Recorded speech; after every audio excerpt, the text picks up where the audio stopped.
आज हम बात करेंगे एक बहुत ही खूबसूरत ईरानी लोक कथा के बारे में, जिसका नाम है गडरिये का खजाना। ये कहानी ना हमें सिखाती है कि भाई असली दौलत होती क्या है। तो चलिए इस दिलचस्प कहानी की दुनिया में। तो कहानी शुरू होती है ईरान के एक छोटे से गांव से। यहाँ एक गरीब लेकिन बहुत ही बुद्धिमान गडरिया रहता था। उसकी जिंदगी आप सोचिए एकदम सादी थी, पर उसके पास एक ऐसा राज था जिसे वो हमेशा हमेशा अपने साथ रखता था। और यकीन मानिए, यही वो राज है जो आगे चलकर पूरी कहानी का रुख बदल देता है। तो सबसे पहले आइए ये समझते हैं कि आखिर ऐसा क्या था उस गडरिये में। कैसे उसकी बुद्धिमानी ही उसकी शोहरत की वजह बनी, ना कि कोई धन दौलत। तो सवाल ये है कि आखिर ये गडरिया था कौन। जरा सोचिए, वो इतना गरीब था कि एक गुफा में रहता था। स्कूल तो कभी गया ही नहीं, तो पढ़ लिख भी नहीं सकता था। लेकिन इन सब के बावजूद वो कमाल का बुद्धिमान था। लोग अपनी बड़ी बड़ी परेशानियां लेकर उसके पास आते थे और वो अपनी समझदारी और प्यार भरे स्वभाव से सबकी मदद करता था। बस इसी वजह से वो दूर दूर तक मशहूर हो गया। और उसकी बुद्धिमानी की बातें आप समझिए फैलते फैलते आखिर उस देश के राजा के कानों तक भी जा पहुंची। और बस यहीं से कहानी में आता है एक नया मोड़।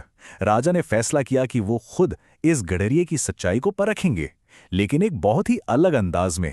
तो राजा ने क्या किया? उन्होंने एक साधारण से गडरिये का भेष बनाया, एक खच्चर पर सवार हुए और सीधे उस गुफा में जा पहुंचे जहां वो बुद्धिमान गडरिया रहता था। अब गडरिये ने उस थके हारे मुसाफिर का खुले दिल से स्वागत किया। उसे तो पता भी नहीं था कि वो खुद राजा हैं। उसने अपना जो थोड़ा सा खाना था वो भी उसके साथ बांटकर खाया और रात में आराम करने के लिए जगह भी दी। राजा उसकी मेहमान नवाजी और समझदारी भरी बातों से इतने खुश हुए, इतने प्रभावित हुए कि उन्हें यकीन हो गया कि इस गडरिये के बारे में जो भी सुना था वो बिल्कुल सच था। और फिर अगली सुबह जब राजा वहां से जाने लगे तो गडरिये ने उनकी आंखों में देखा और कहा, महाराज, आपका बहुत बहुत शुक्रिया कि आपने मुझे अपनी सेवा का मौका दिया। ये सुनते ही राजा तो हैरान रह गए। मतलब उस गडरिये ने उनके साधारण भेष के बावजूद उन्हें पहचान लिया था। अच्छा, इस मुलाकात के बाद उस गडरिये की जिंदगी पूरी तरह से बदल गई। उसे सत्ता मिली, ताकत मिली, लेकिन इसके साथ ही उसे सामना करना पड़ा दूसरों की जलन का, उनकी ईर्ष्या का। राजा तो उसकी काबिलियत के कायल हो ही चुके थे, तो उन्होंने उस विनम्र गडरिये को एक छोटे से जिले का गवर्नर बना दिया। और कमाल की बात यह है कि गवर्नर बनने के बाद भी वो जरा सा भी नहीं बदला। वो पहले की तरह ही विनम्र, ईमानदार रहा और बहुत जल्द ही सब लोगों का चहेता बन गया। लेकिन जैसे जैसे उसकी शोहरत बढ़ने लगी, दूसरे गवर्नर उससे जलने लगे और उन्होंने राजा के कान भरने शुरू कर दिए। सब एक ही बात कहते थे कि ये नया गवर्नर अपने साथ हमेशा एक लोहे का संदूक क्यों रखता है? आखिर ऐसा क्या है उस संदूक में? तो एक दिन राजा ने आखिरकार उसे महल में बुलवा ही लिया। जैसा कि उसके दुश्मनों ने सोचा था, गडरिया अपने ऊंट पर उस रहस्यमयी लोहे के संदूक के साथ ही पहुंचा। अब हिसाब का वक्त आ गया था। और अब वो पल आ गया था जब उस संदूक के रहस्य से पर्दा उठने वाला था और इस कहानी का असली सबक पूरी दुनिया के सामने आने वाला था। अफवाहें सुन सुनकर राजा को भी गुस्सा आ गया था। वो गरजते हुए बोले, तुम ये लोहे का संदूक हमेशा अपने साथ क्यों रखते हो? बताओ, आखिर है क्या इसमें? वहां मौजूद हर कोई बड़ी बेसब्री से इंतजार कर रहा था।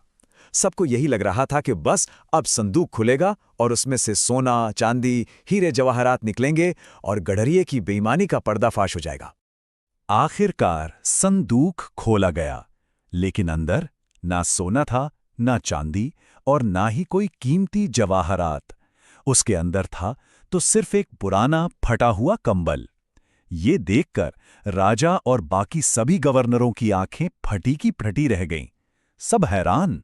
तब गडरिये ने बड़े गर्व से उस कंबल को उठाया और कहा, महाराज, ये कंबल मेरा सबसे पुराना दोस्त है।